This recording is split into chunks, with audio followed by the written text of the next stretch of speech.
Hello my dear மக்களே, இன்னைக்கான லைனை கேட்போம் வாங்க.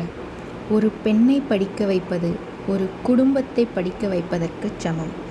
அதாவது சொல்லுவாங்கள்ல, ஆவதும் பெண்ணாலே அழிவதும் பெண்ணாலே. அது நிதர்சனமான உண்மைன்னு நான் நினைக்கிறேன். நீங்கள் என்ன நினைக்கிறீங்க? ஒரு இடத்துல ஒரு பெண் சரியாக நடந்தால், அவளோட கடமைகளை சரியாக செஞ்சால், அந்த இடத்துல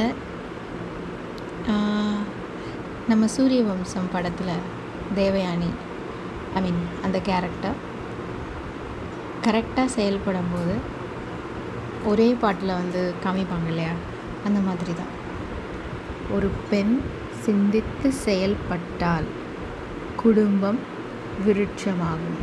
விருட்சம் அப்படின்னு சொல்லும்போது பல பேருக்கு நன்மை அளிக்கக்கூடிய, நிழல் தரக்கூடிய ஒரு பெரிய மரம். அப்படிப்பட்ட பெண்ணுக்கு இருக்கிற சக்தி பெருசு. அவளை படிக்க வைக்கும்போது, ஒரு பெண்ணை படிக்க வைக்கும்போது ஒரு குடும்பத்தை படிக்க வைப்பதற்கு சமம்னு சொல்கிறாங்க. ஒரு பெண்ணுக்கு இருக்கக்கூடிய சக்தி, ஆணுக்கும் சக்தி உண்டு, பெண்ணுக்கும் சக்தி உண்டு. ஒவ்வொருத்தருக்கும் ஒவ்வொரு விதத்தில் அந்த ஆண்டவன், இந்த யூனிவர்ஸ் நமக்கு கொடுத்துருக்காங்க.